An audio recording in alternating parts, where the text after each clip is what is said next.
The blockade was intended to be the end of the matter.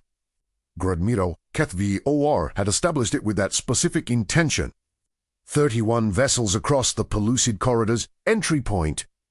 A wall of military hardware that the Concordance's outer reaches supply lines could not pass without his permission.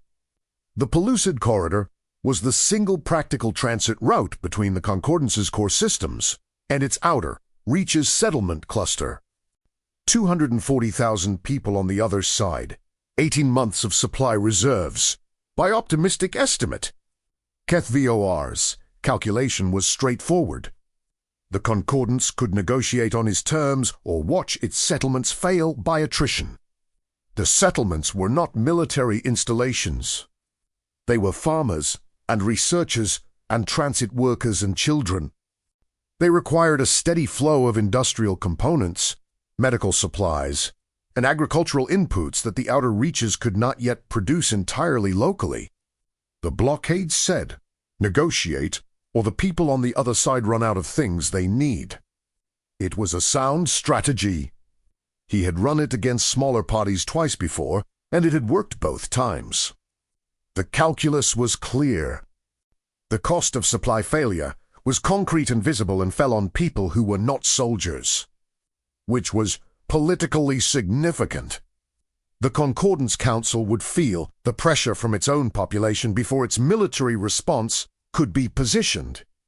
He had established the blockade at 0600 on a Tuesday. By 0900 Tuesday, he was satisfied with its geometry. By 0900 Wednesday, things had become complicated in a way he had not anticipated. The complication was not military. The Concordance fleet's nearest significant response was 12 days away, which HFY had factored into his timeline. 12 days for the fleet to arrive. 3 days to establish engagement geometry. The blockade had weeks before it faced any military pressure. The complication was logistical. It had begun to become apparent on Wednesday morning when his supply officer reported an anomaly in the corridor traffic record. Specifically, in the 18 hours since the blockade was established, the level of traffic attempting to pass through the corridor had dropped to 0. This was expected for large vessels. The blockade was visible and any commercial operator would detour rather than challenge it. What was not expected was that the drop extended to every size class and every category. Not one vessel had attempted to transit the corridor in 18 hours. HFY's intelligence officer said, "This is unusual. The corridor handles approximately 40 to 60 transit events per day under normal conditions. Commercial operate since vessels courrierdront small freight." He paused. "None of them are attempting transit." HFY said, "They see the blockade. They're detouring." His intelligence officer said, "The detour routes at 18 to 22 days to the transit time for most commercial operators, at significant cost.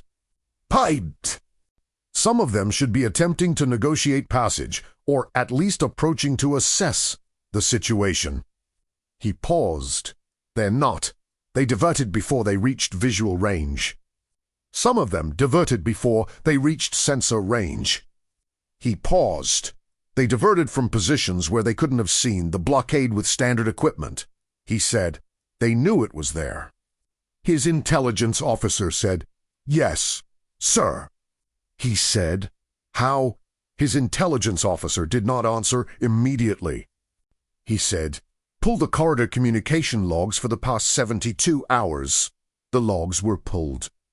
They showed normal traffic communications for the first 48 hours, before blockade establishment. For the 24 hours preceding blockade establishment, they showed a notable increase in short-burst communications between vessels that had been in the corridor region, followed by a rapid decrease in those vessels' presence in the corridor region. In the 12 hours before he had positioned his ships at the corridor entry, the number of vessels in the corridor's transit zone had dropped by 83%. He said, "Someone warned them." His intelligence officer said, "It appears so.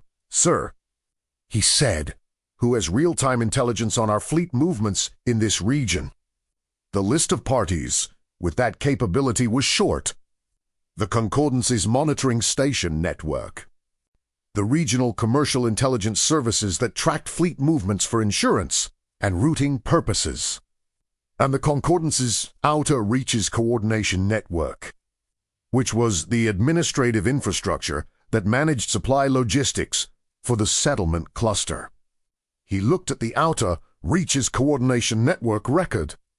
The network had issued a general advisory to all corridor transit operators 26 hours before blockade establishment. The advisory said, anticipated disruption to pellucid corridor transit. Operators are advised to review route options. Further updates to follow. 26 hours before he had positioned his ships, he said. How did they know 26 hours before? His intelligence officer said, they must have had advance notice of our deployment orders. Sir, he looked at the advisory. It was signed by the Outer Reaches Logistics Coordination Office. Standard administrative formatting. The language was neutral and gave nothing away about the source or nature of the anticipated disruption. It had rerouted most of the corridor's commercial traffic before he had arrived. He said, what is currently in the corridor? His tactical officer pulled the sensor picture. 3 vessels were in the corridor. 2 were Concordance fleet patrol craft, small, positioned at the far end of the corridor. The 3rd was a Concordance administrative vessel, medium class, holding position near the corridor midpoint. He said, that administrative vessel. What is it? His intelligence officer pulled the registry, he said. The CSS Coordination. Sir, it's an Outer Reaches Logistics Coordination Office vessel. He paused. It's been in the corridor for 9 days. He paused again. It's equipped as a mobile coordination hub. He said, it's been in the corridor for 9 days. Yes, sir. His intelligence officer was quiet for a moment. Then he said, Sir, the Coordination Office advisory was issued 26 hours before blockade establishment. The CSS coordination has been in the corridor for 9 days. He paused. The Coordination Office knew our movement timeline 9 days in advance.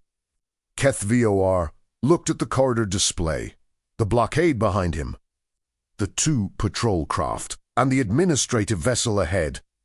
He said that vessel coordinated the rerouting. His intelligence officer said, it appears so, sir. The commercial traffic patterns are consistent with a coordinated network advisory rather than individual operator decisions. He paused. The rerouting was systematic.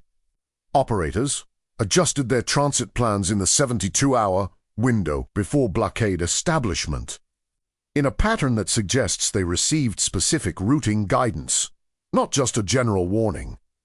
He said, someone organized this. Before we arrived, he thought about the blockade he had established. 31 vessels, clean geometry, supply pressure on 240,000 people. He thought about 18 months of supply reserves. He said, when was the last supply convoy to the Outer Reaches cluster before the blockade? His logistics officer pulled the records. The records showed that supply convoy operations to the Outer Reaches cluster had increased significantly over the past 45 days. The increase had not been dramatic. It had been incremental and spread across multiple operators and vessel types, which made it look like normal commercial variation rather than a systematic increase. The cumulative effect was not normal commercial variation.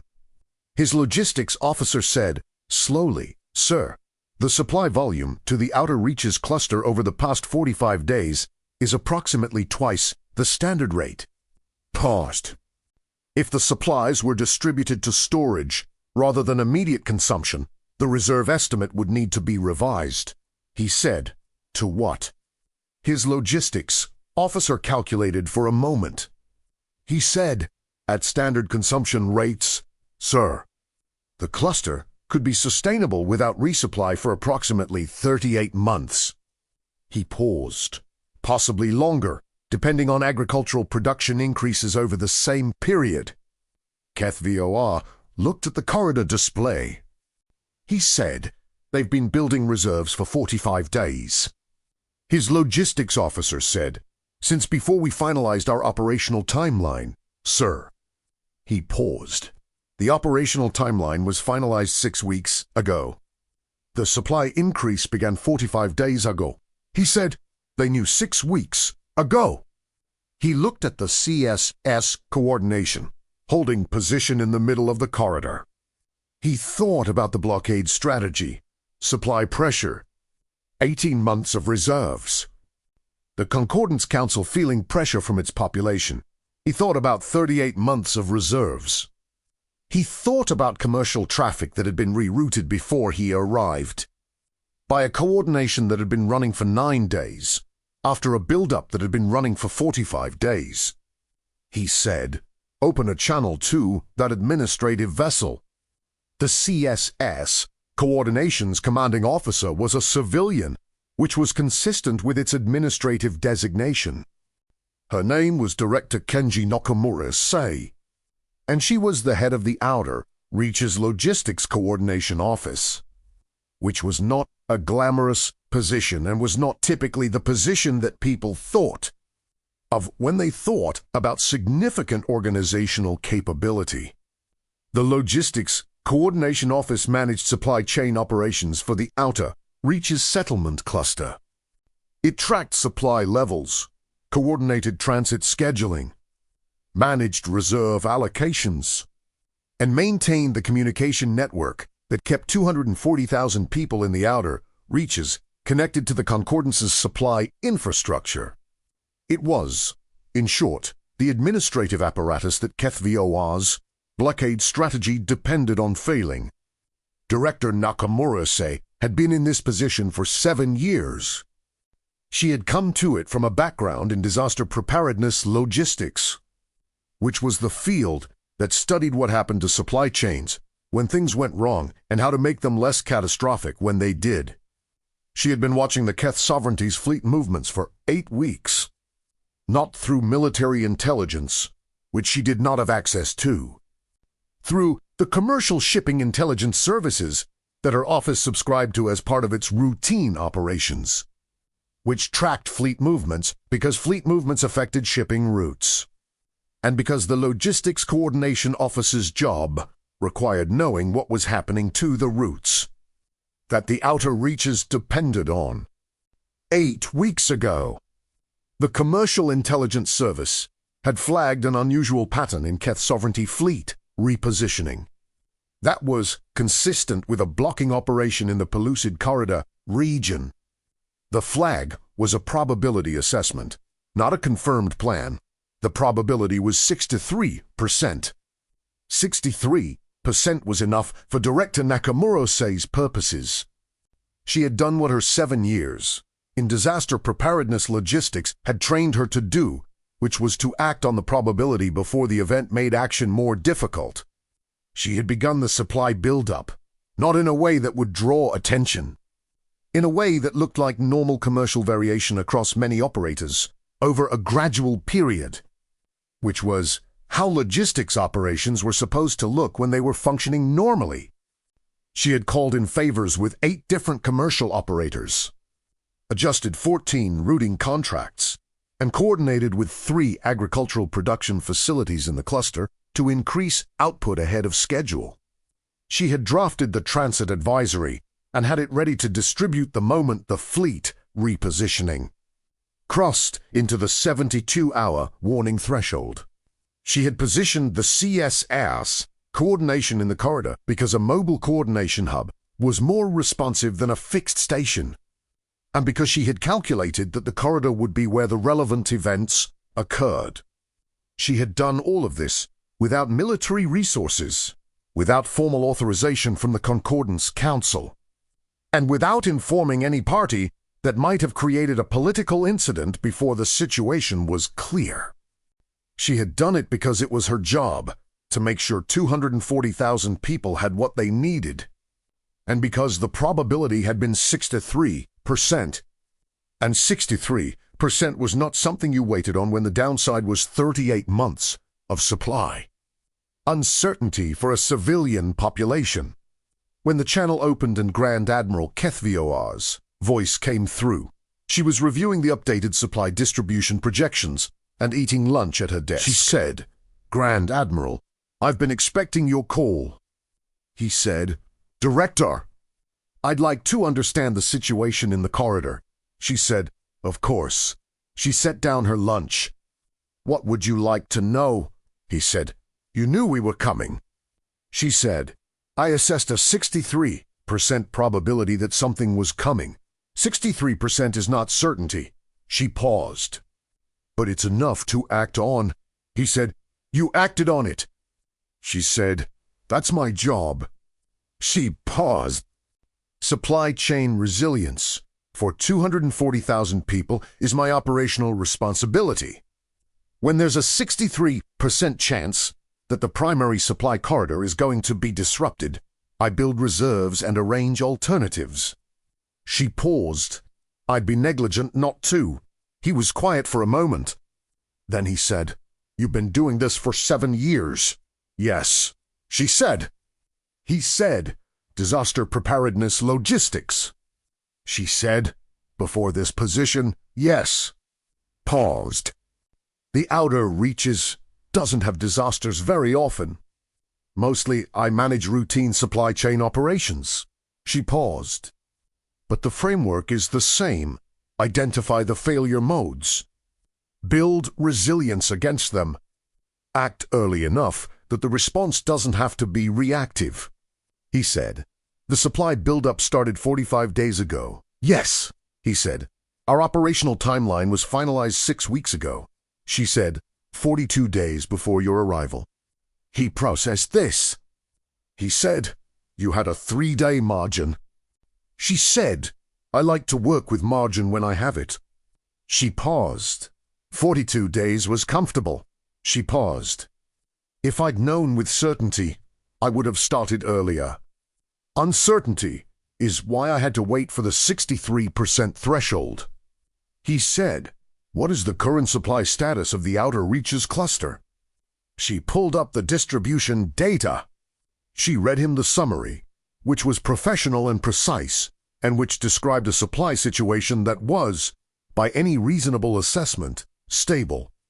He said, 38 months. She said, "At current consumption rates, yes." She paused. "The agricultural improvements mean that figure will extend over time as local production capacity increases." He was quiet for a long time. She waited. She had been waiting for this conversation for 9 days, and she had thought about it extensively during those 9 days, and she had a clear sense of what it needed to accomplish. She said, "Grand Admiral, your blockade strategy depends on a supply situation that no longer exists." She paused. "I'm not saying this to be adversarial. I'm saying it because the situation has changed, and continuing to operate on the basis of the original strategy is unlikely to produce the outcome you're looking for." She paused. "I think we should talk about what you're actually trying to accomplish and whether there's an approach that accomplishes it." He said, "You sound like a diplomat." She said, "I'm a logistics coordinator." He paused. "But logistics and diplomacy have the same basic structure. You identify what each party needs. You find the arrangement where both parties can get enough of what they need. You make the arrangement work practically." She paused. "The difference is I work in supply chains." He paused. "The principles are the same." He said, "What do you think I'm trying to accomplish?" Sighed. "The same thing everyone trying to establish a corridor blockade is trying to accomplish: leverage. A negotiating position strong enough that the other party comes to the table on your terms." She paused. "The problem with corridor blockades, as leverage instruments, is that they work by imposing cost on civilian populations, which is a political calculation. The civilian population has to feel the cost. Express the feeling to its political leadership, and the political leadership has to respond to that expression by negotiating. She paused. That chain has a lot of links. He said, and you've broken the first link. She said, I've made the first link much stronger and the rest of the chain much longer. She paused. The cost won't be felt in the outer reaches for 38 months. The political pressure won't develop until the cost is felt. The negotiating timeline runs accordingly. She paused. That's not a favorable timeline for a blockade operation. He said, so the strategy is ineffective. She said, the strategy, as designed, is ineffective against the current supply situation. She paused. The strategy, as designed, was effective against the supply situation that existed when it was designed. She paused. I changed the supply situation. He was quiet. She said, Grand Admiral, I have no military capability. I'm sitting in an administrative vessel in a corridor with 31 of your ships behind me. She paused. I'm not negotiating from a military position. I'm describing a logistics situation that changes the context of the conversation you're going to have with the Concordance Council. She paused. How that conversation goes is above my level. But the logistics context I can give you. He said, give me the logistics context.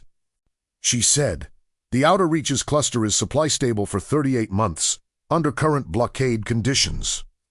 Commercial rerouting adds cost and time to operators but maintains connectivity for essential supplies. Two alternative partial routes are currently operational and will be expanded over the next 90 days. She paused. In 90 days, the corridor blockade will be a significant inconvenience and a political and legal problem for the Keth sovereignty. But it will not be an existential pressure on the civilian population it was designed to pressure. She paused.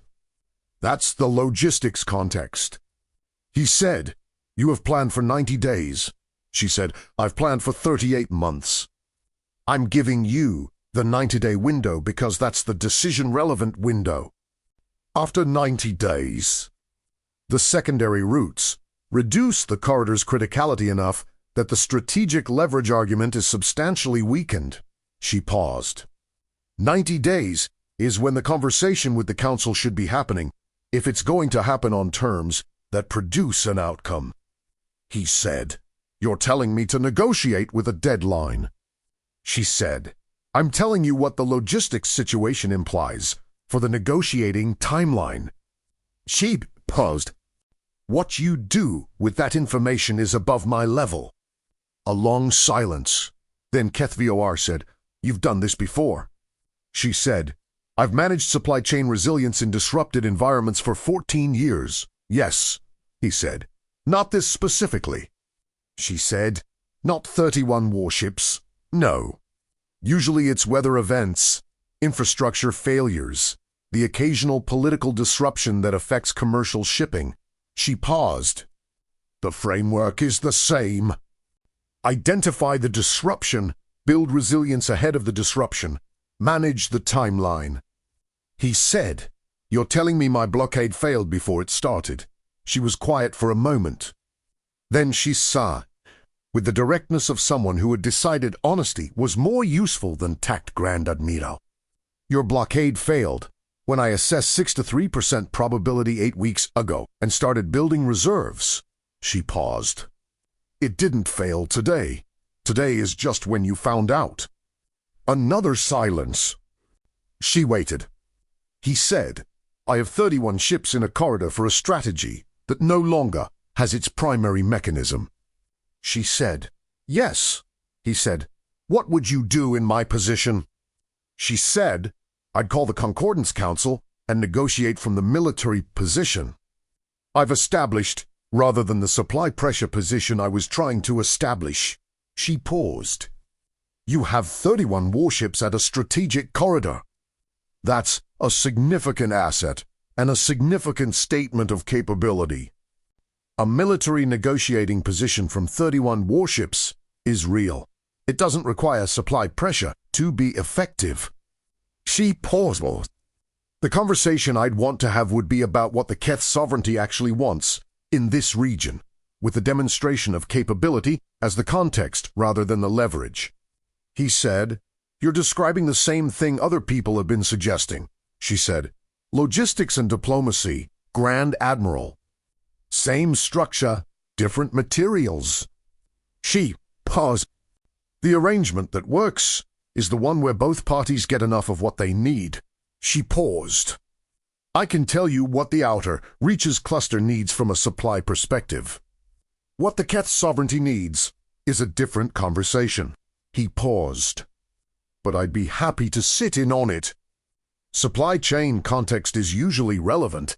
He said nothing for a moment. Then he said, "Director Nakamura say." She said, "Grand Admiral." He said, "In 14 years of logistics coordination, have you ever had a situation you didn't plan for?" She thought about it. She said, "Weather events that exceed historical parameters, infrastructure failures that had no prior failure signature, a few political disruptions that escalated faster than the probability models predicted." He said, "How did you handle those?" She said, "The same way I handle everything else. You identify what you have. You identify what you need. You find a path between them." She paused. "You just have less time and less certainty," he said. "And if there's no path..." She said, "There's always a path." She paused. "Sometimes it's not the path you wanted. But there's always something you can do with what you have." He looked at the corridor display. 31 ships. Clean geometry. A blockade strategy that had been sound when he designed it, and that was not sound anymore. He looked at the CSS coordination, holding position in the middle of the corridor. Operated by one woman who had assessed 63% probability 8 weeks ago and had spent 45 days rearranging the supply. Infrastructure of a 240,000-person settlement cluster with no military resources. He opened the channel to his fleet communications officer. He said, "Get me the Concordance Council's diplomatic line." He looked at the CSS coordination one more time. He said, on the channel to the director, "It didn't end well." She said, "For the blockade strategy, no." He said, "Is that what you planned for?" She said, "I planned for the 63%.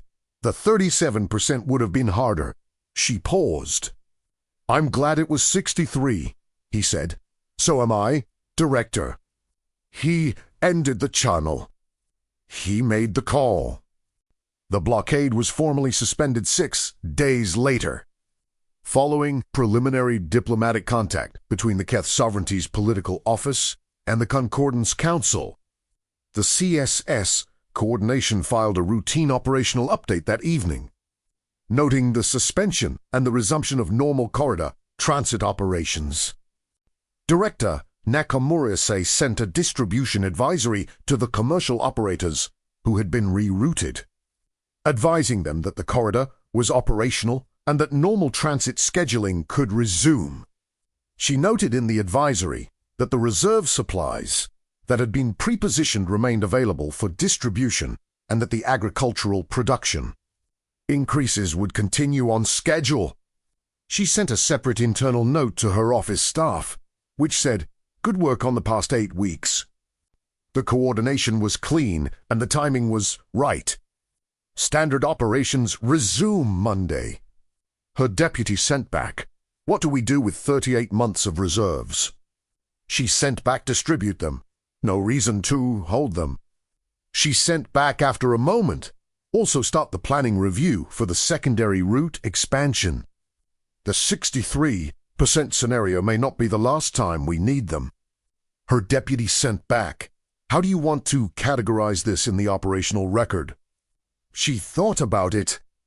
She sent back routine supply chain resilience operation, Class B disruption, resolved without supply impact. Her deputy sent, "Class B." She sent. Class B is significant disruption, managed without civilian impact. That's what this was. She looked at the corridor display one more time. The blockade ships withdrawing. The commercial traffic resuming. The first vessels already crossing the entry point. Their operators routing systems updating with the news that the corridor was clear. She ate the rest of her lunch. It was cold, which was a predictable outcome that she had not planned for, because some things you just accepted. Then she went back to work, because the Outer Reaches supply chain had 42 active supply contracts and 3 infrastructure upgrade projects, and 400 pending distribution requests, and a full day of logistics work that had accumulated while. She had been managing the blockade that hadn't ended well. The work was the same work it always was. It was her work. She was good at it.